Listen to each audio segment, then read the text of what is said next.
अस्सलाम वालेकुम, welcome to binary classroom. और आज की इस क्लास में हम लोग टॉपिक पढ़ने वाले हैं characteristics of von Neumann architecture. पिछले 3 लेक्चर से हम लोग यही पढ़ रहे हैं। वॉन न्यूमैन आर्किटेक्चर भी पढ़ लिया, फिर उसकी वर्किंग भी पढ़ ली और आज हम लोग पढ़ने लगे हैं characteristic of von Neumann architecture. Chapter number 1 introduction to system computer science and entrepreneurship class 9 का न्यू कोर्स हम लोग स्टडी कर रहे हैं और इस सिलसिले में हम लोग पढ़ रहे हैं characteristic of von Neumann architecture. So सवाल की तरफ बढ़ते हैं। किस तरह से सवाल पूछा जाएगा? Discuss the characteristics, advantages and disadvantages of von Neumann architecture. के वॉन न्यूमैन आर्किटेक्चर की कैरेक्टरिस्टिक बताओ, उसके एडवांटेजेस बताओ और डिसएडवांटेजेस बताओ। तो सबसे पहले कैरेक्टरिस्टिक की तरफ बढ़े तो 3 कैरेक्टरिस्टिक हैं इसकी। सिंगल मेमोरी स्टोर, ये हम पढ़ चुके हैं वॉन न्यूमैन आर्किटेक्चर के अंदर कि उसके अंदर सिंगल मेमोरी इस्तेमाल होती है। सीक्वेंशियल एग्जीक्यूशन, इसके बारे में भी देखेंगे और स्टोर प्रोग्राम कांसेप्ट भी हम लोग वॉन न्यूमैन में पढ़ चुके हैं। तो वही चीजें हैं लगभग, बस एक अलग से हम लोग इसको समझे रिवाइज कर रहे हैं। तो सबसे पहले बढ़ते हैं इसी कैरेक्टरिस्टिक की तरफ और उसके अंदर भी पहली कैरेक्टरिस्टिक है single memory store. Single memory store का क्या मतलब था कि दोनों प्रोग्राम और डाटा एक ही मेमोरी में स्टोर होंगे। So both program, instruction and data are stored in the same memory space. क्या मतलब है इस बात का कि डाटा और प्रोग्राम एक मेमोरी में स्टोर होंगे? समझ नहीं है इसका। फॉर एग्जांपल कह रहा है कि द गेम कोड, जिस तरह आप कंप्यूटर में कोई भी गेम खेलते हैं तो उस गेम का जो कोड होगा, गेम जो है वो अपने आप में क्या है, उसके पीछे कोई ना कोई प्रोग्रामिंग है ना। तो वो जो प्रोग्रामिंग होगी, जो उसका कोड होगा वो, and the data such as, और उसका जो डाटा होगा सच एज आपने उस गेम में कितने स्कोर किए, आपकी प्लेयर्स की क्या पोजीशन है, फर्स्ट सेकंड थर्ड, और कौन सा प्लेयर है गेम में, वगैरह वगैरह। वो जो सारी चीजें होंगी वो कहता है कि एक जगह पे स्टोर होंगी, कहां पर? रैम में। तो ये जो चीज है इसको बोलते हैं सिंगल मेमोरी स्टोर। दूसरे नंबर पे आ जाए सिक्वेंशियल एग्जीक्यूशन। सिक्वेंशियल एग्जीक्यूशन कहते हैं कि जिस ऑर्डर में, जिस तरतीब में आपकी इंस्ट्रक्शन लिखी गई है, प्रोग्रामिंग लिखी गई है, उसी ऑर्डर में ही वो एग्जीक्यूट होगी। इसको बोलते हैं सीक्वेंशियल एग्जीक्यूशन। सीक्वेंस का नाम आप लोगों ने सुना होगा कि जिस तरह टीचर भी कहते हैं कि एक लाइन में सीक्वेंस बना के क्लासरूम में एंटर हो असेंबली के बाद।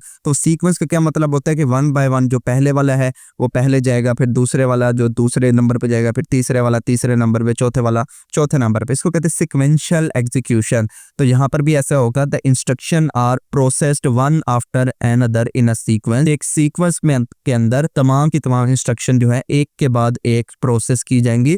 The computer execute these instruction in the same sequence in which they appear in the program. जो कंप्यूटर है वो कहते हैं कि एग्जीक्यूट करेगा इन तमाम इंस्ट्रक्शन को उसी सेम सीक्वेंस में, जिस सेम सीक्वेंस में वो लिखी गई होंगी प्रोग्राम में। प्रोग्राम में अगर 5वें नंबर पे कोई इंस्ट्रक्शन लिखी गई है तो वो 5वें नंबर पे ही एग्जीक्यूट होगी। ऐसा कभी भी नहीं होगा कि वो पहले नंबर पे एग्जीक्यूट हो। इसको बोलते हैं सीक्वेंशियल एग्जीक्यूशन। तीसरे नंबर पे जो कैरेक्टरिस्टिक थी वो थी stored program concept. Stored program concept में हमने क्या पढ़ा? The stored program concept is the fundamental idea in the computer science and modern computing. It refers to the design of the computer in which the program and data are stored in the same memory. जिसके अंदर किसी भी computer के अंदर जो भी programme है और जो उसका डाटा है वो जब सेम मेमोरी में जाकर स्टोर हो रहा होता है, इसको बोलते हैं स्टोर्ड प्रोग्राम कांसेप्ट। यानी कि जो सिंगल मेमोरी के अंदर सारी चीजें पढ़ी, वही वाली चीज यहाँ पर भी अप्लाई हो रही है। तो ये था हमारे पास 3 कैरेक्टरिस्टिक। नेक्स्ट पढ़ते हैं अब लोग advantages of von Neumann architecture. सबसे पहला इसका एडवांटेज है सिंप्लीफाइड डिजाइन। आज के जो कंप्यूटर सिस्टम है वो तो काफी कम्प्लेक्स हो गए, लेकिन ये जो था अपने जमाने का सिंपल उसने डिजाइन प्रोड्यूस किया था कि हर कंप्यूटर में ये चीजें होनी चाहिए। So the architecture has simplified design, के इसके अंदर जो डिजाइन था वो बिल्कुल सिंपल था। इनपुट डिवाइसेस थी, आउटपुट डिवाइसेस थी, एक सीपीयू था और मेमोरी के साथ उसकी कम्युनिकेशन हो रही थी। हम लोगों ने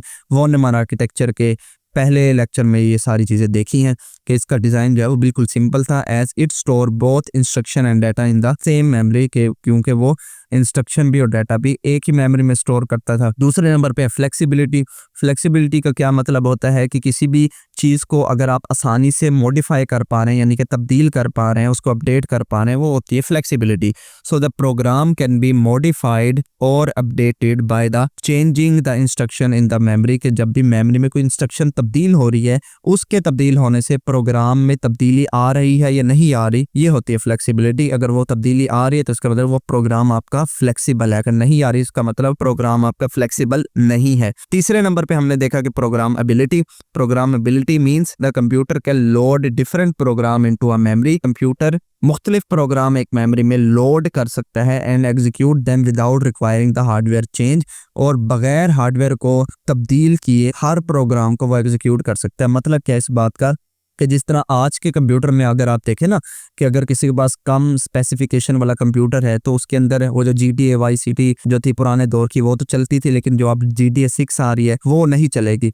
क्यों? क्योंकि उसका कंप्यूटर उस चीज़ को सपोर्ट नहीं करता। लेकिन यहाँ जो प्रोग्रामेबिलिटी की बात की गई है वो ये कह रहा है बेसिकली कि उस दौर में जब भी ये वॉन न्यूमैन आर्किटेक्चर बना होगा तो उस दौर में जो भी प्रोग्राम लिखा जाता था वो उसी हार्डवेयर के अकॉर्डिंग ही लिखा जाता था, कि कभी भी ऐसी ज़रूरत नहीं पेश आई कि प्रोग्राम के चेंज होने से हार्डवेयर चेंज करना पड़े। जैसे आज तो हमें प्रॉब्लम पे फेस आती है कि अगर हमने GTA 6 खेलनी है तो हमारे पास उसी स्टैंडर्ड का PC या कंप्यूटर होना चाहिए, तभी जाके वो चलेगी, अदरवाइज वो नहीं चलेगी। तो ये होते हैं प्रोग्रामेबिलिटी। नेक्स्ट आते हैं इसके कुछ डिसएडवांटेजेस में क्या होगा कि slow data transfer between CPU and memory. जाहिर है ओल्ड टेक्नोलॉजी थी, अपने ज़माने की पहली टेक्नोलॉजी थी, तो स्लो तो होगी, लेकिन उस ज़माने की भी तेज़ समझी जाती थी। लेकिन आज के लिहाज से देखें तो स्लो थी, कि स्लो डाटा ट्रांसफर होता था CPU और मेमोरी के दरमियान। It occur because both instruction and data share the same memory and बस। क्यों होता था स्लो डाटा? क्योंकि हमने देखा कि ये सिंगल मेमोरी स्पेस जो है वो यूटिलाइज करता था, जिसके अंदर डाटा और इंस्ट्रक्शन एक ही जगह पे स्टोर होती थी, जिसकी वजह से ये स्लो हो जाता था ओवरऑल।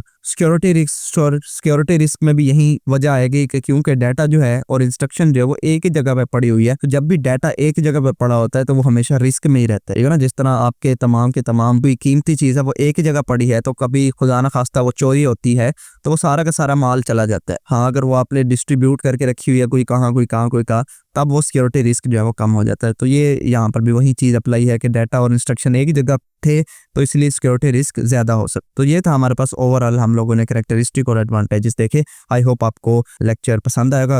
अगर वीडियो अच्छी लगी हो तो इस वीडियो को लाइक करते जाएं। चैनल को बगैर सब्सक्राइब किए देख रहे हैं तो चैनल को भी ज़रूर से सब्सक्राइब करें। मिलते हैं किसी नेक्स्ट वीडियो में, तब तक के लिए अल्लाह हाफिज़।